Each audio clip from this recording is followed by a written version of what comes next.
आज 5 जनवरी को national bird day है, तो अपन यही कोशिश करेंगे कि ज़्यादा से ज़्यादा लोगों को जागरूक करें कि पक्षियों को ज़्यादा से ज़्यादा मात्रा में बचाएं। तो जितने ज़्यादा अपने आसपास में पक्षी होंगे, अपने क्रॉप यानी अपनी जो फसल है उनका उत्पादन ज़्यादा से ज़्यादा होगा। इसके पीछे का कारण यही है, ये चीज़ें नुकसानदेह हैं, आगे आने वाले भविष्य में बहुत लंबे समय बाद इनका बहुत बुरा असर पड़ने वाला, उन चीज़ों के बारे में लोगों को बताऊँ। रॉयल इंस्टीट्यूट के ऑनलाइन प्लेटफॉर्म पे आप सभी बच्चों का स्वागत है और आज हम बात करने जा रहे हैं नेशनल बर्ड डे 2026 के बारे में। जैसा कि दोस्तों अपने को पता है कि बर्ड्स या पक्षी जो अपने आसपास जो घूमते रहते हैं वो बहुत ही पारिस्थितिकी तंत्र के लिए बहुत ही महत्वपूर्ण एक घटक होता है पारिस्थितिकी तंत्र के अंदर। जैसा कि अपने को पता है, सामान्य सी बात है कि भाई कोई भी अगर दिवस मनाया जा रहा है तो उसका एक ही उद्देश्य है कि हम उसके बारे में लोगों को जागरूक करें ताकि उन चीज़ों को अपन सेव कर सके, बचा सकें। और दिवस इसीलिए मना रहे हैं कि हम ज़्यादा से ज़्यादा उस चीज़ को बचा सके। जैसे कि आज 5 जनवरी को नेशनल बर्ड डे है, तो अपन यही कोशिश करेंगे कि ज़्यादा से ज़्यादा लोगों को जागरूक करें कि पक्षियों को ज़्यादा से ज़्यादा मात्रा में बचाएं, पक्षियों के जो आवास है उनको कम से कम नष्ट किया जाए, ज़्यादा से ज़्यादा इनको पनपने दिया जाए ताकि अपने पारिस्थितिकी तंत्र का ये जो महत्वपूर्ण घटक है ये पारिस्थितिकी तंत्र को संतुलन बनाए रखने का काम कर सके। जैसा कि अपन देख रहे हैं यहाँ पर लिखा हुआ नेशनल बर्ड डे 2026, राष्ट्रीय पक्षी दिवस 2026। इसकी थीम है a bird in flight is poetry in motion. राष्ट्रीय पक्षी दिवस की जो स्थापना की गई थी वो 2002 में की गई थी और वो एवियन वेलफेयर कोएलिशन द्वारा की गई थी। जैसे कोई स्थापना जो कर रहे होते हैं उन सब के लिए अलग अलग प्रकार की कमेटी होती है जो अलग अलग ढंग से इनकी स्थापना करती है। नेक्स्ट अगर अपन बात करना चाहें आगे, भारत का बर्डमैन किसे कहा जाता है? अगर आपसे प्रश्न पूछा जाए कि भारत का बर्डमैन किसे कहा जाता है तो ये डॉक्टर सलीम अली जी को कहा जाता है। इन्होंने बहुत ही व्यापक स्तर पर, बहुत ही बड़े स्तर पर पक्षियों को बचाने के बारे में बताया था। जैसे कि अपन ने एक फिल्म भी देखी थी रोबोट 2, जिसमें अक्षय कुमार जी भी एक अच्छा रोल करते हैं, पक्षियों को बचाने के लिए अपने आप को काफी ढंग से अपने आप में प्रयास करते हैं वो। तो यहाँ भी डॉक्टर सलीम अली जी थे, वो काफी अच्छे ढंग से पक्षियों को बचाने के बारे में पहले इन्होंने कभी चर्चा की थी। तो इन्होंने देखा कि पक्षियों को ज्यादा से ज्यादा बचाया जाए ताकि पारिस्थितिकी तंत्र अच्छे से मजबूत रहे। तो अगर हम दोस्तों बात करें एक दूसरे पॉइंट की कि भाई पक्षियों के अध्ययन को क्या कहा जाता है, पक्षियों के अध्ययन को क्या कहा जाता है, तो उसे कहा जाता है बेटा ऑर्निथोलॉजी कहा जाता है।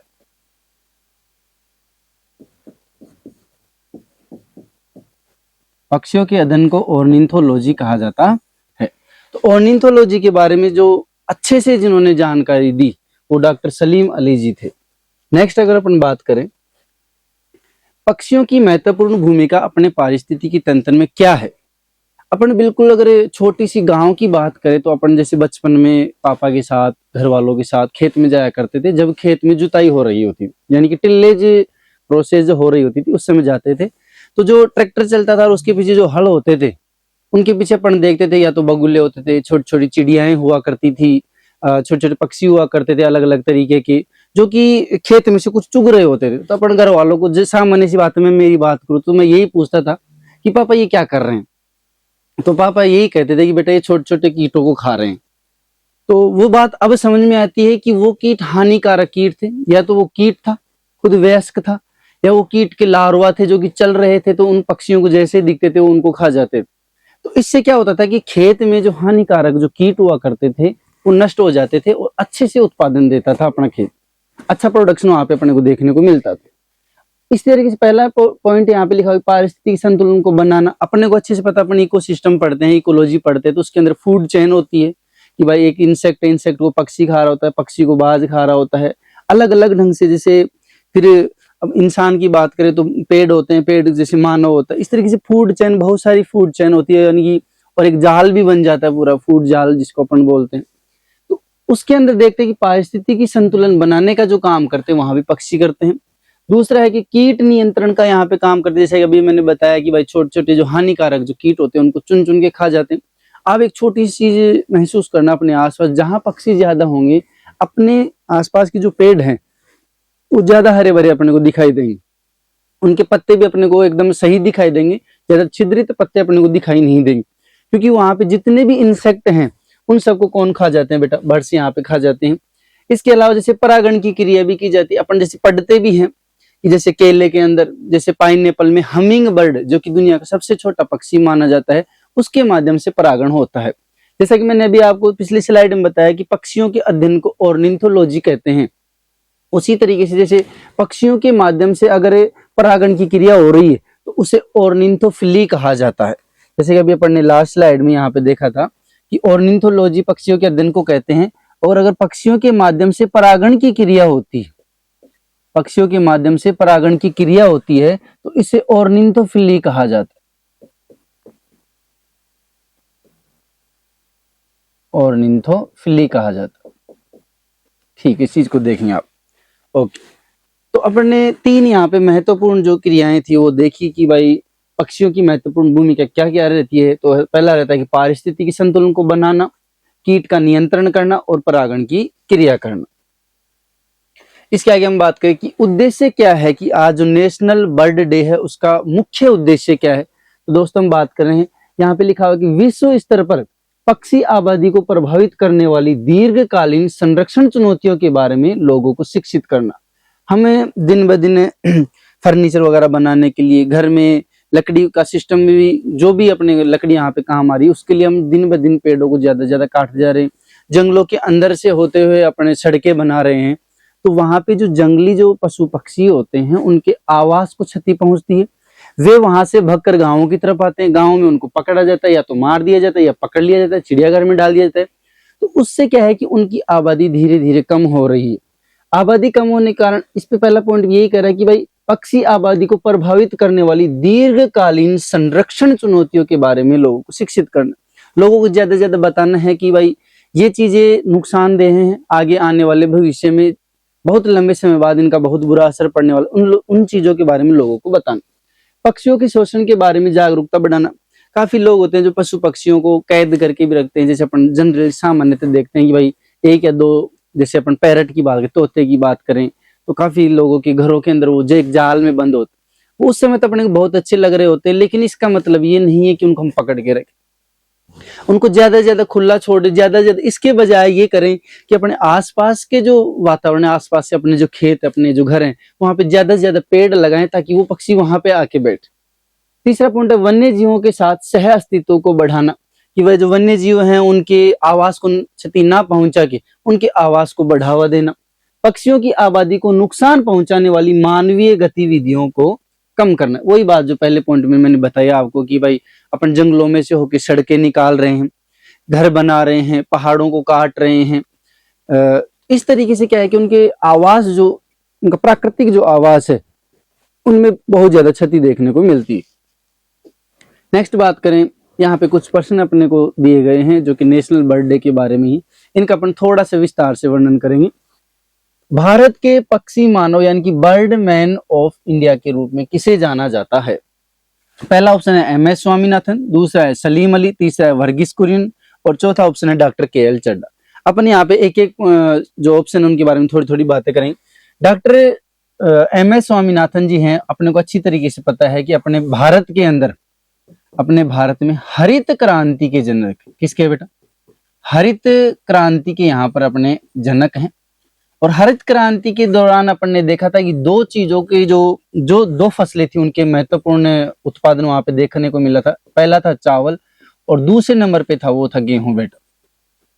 उत्तर भारत में ये चीजें देखने को मिली कि भाई डॉक्टर MS स्वामीनाथन जी ने भापा कि अपने भारत में भी हरित क्रांति की बहुत ज्यादा जरूरत है। उसमें उन्होंने देखा कि भारत में हरित क्रांति की शुरुआत उन्होंने 2 मुख्य फसलों से की, पहला था तो गेहूं और दूसरा था चावल। दूसरे नंबर पर बात करें सलीम अली जी के बारे में, अभी अपन ने पढ़ा था कि ये भारत के बर्डमैन के रूप में जाने जाते हैं, इन्होंने बहुत अच्छे से लोगों को जागरूक किया था।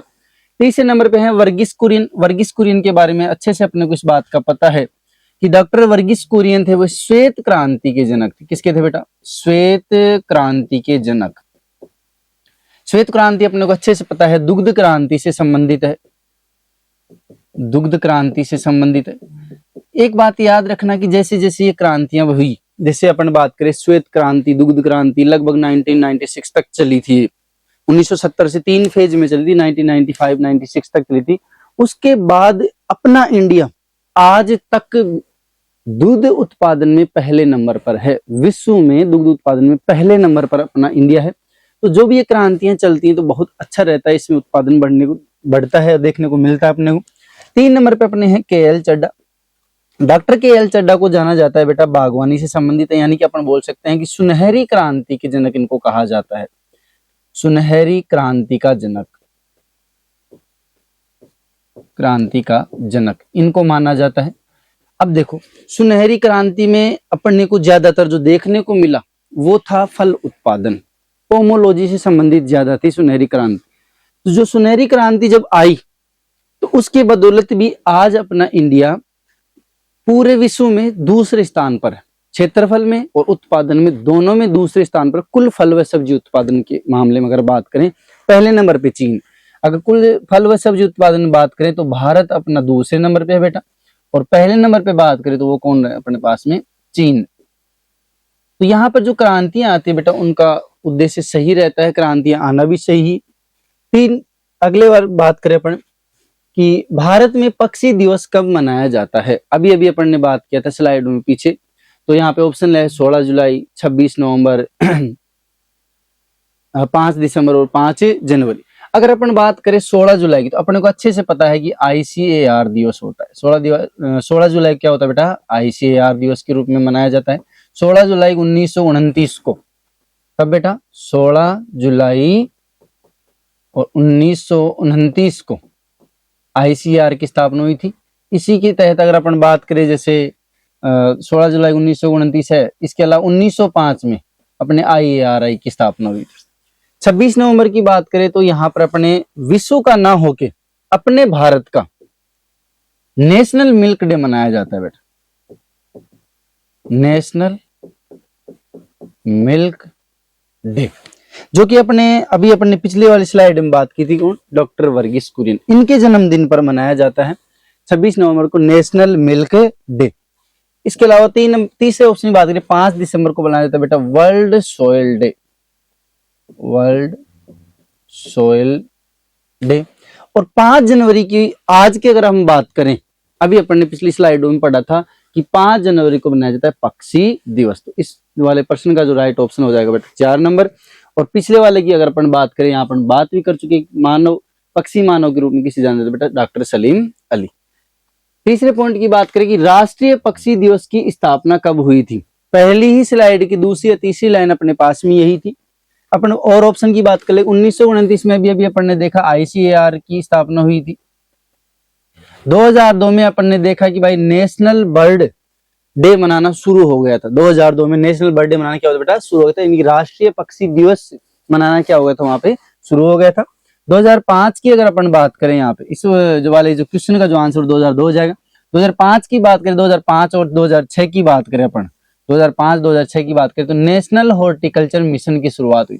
अब देखो जैसे नेशनल हॉर्टिकल्चर मिशन है, तो इस मिशन के तहत भी यही देखा गया कि भाई हॉर्टिकल्चर से संबंधित जो भी चीजें हैं उनके बारे में ज्यादा ध्यान दिया जाए।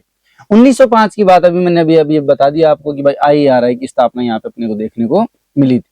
तो दोस्तों इस तरीके से अपने पास में इतने 3 अपने पास में क्वेश्चन और कुछ अपने पास में नेशनल बर्ड डे के बारे में कुछ बातें थी। तो आप इस चीज को सुनिश्चित करें कि जैसे आप लोग बाहर रह रहे हैं या फिर घर पे हैं, तो मैं मानता हूं इस चीज को कि थोड़ा कठिन है ये चीज अपनाना, लेकिन अपने को लगभग हर एक सीजन में 5-7 पेड़ तो जरूर लगाने चाहिए, ताकि अपने को पक्षियों को कैद ना करके रखना पड़े, अपने आसपास पक्षी खुद ही रहें। याद रखना दोस्तों, जितने ज्यादा अपने आसपास में पक्षी होंगे, अपने क्रॉप यानी अपनी जो फसल है उनका उत्पादन ज्यादा से ज्यादा होगा। इसके पीछे का कारण यही है कि परागण की क्रिया ज्यादा होगी, परागण की क्रिया जितनी ज्यादा होगी बीजों का निर्माण भी उतना ही ज्यादा होगा। साथ ही साथ में कीटों का नियंत्रण जितना ज्यादा होगा उतने ही फसलों के रोग और कीटों के लगने की दोनों की संभावना बिल्कुल कम हो जाएगी। उससे उत्पादन में बढ़ोतरी ऑटोमेटिक अपने को देखने को मिलेगी। तो बजाय इसके कि अपन रासायनिक खादों का प्रयोग करें, इसके बजाय अपने को अपने आसपास जहां भी खेत होता है, खेत के चारों तरफ जो मेड़ होती है उसके आसपास कोशिश करें कि ज्यादा से ज्यादा पेड़ लगाएं। थोड़ा मुश्किल है, लेकिन अगर अपन शुरुआत करें तो ये बहुत ही अच्छा रहेगा। मैं नेशनल बर्ड डे के बारे में इतना ही कहना चाहता हूँ। Thank you so much.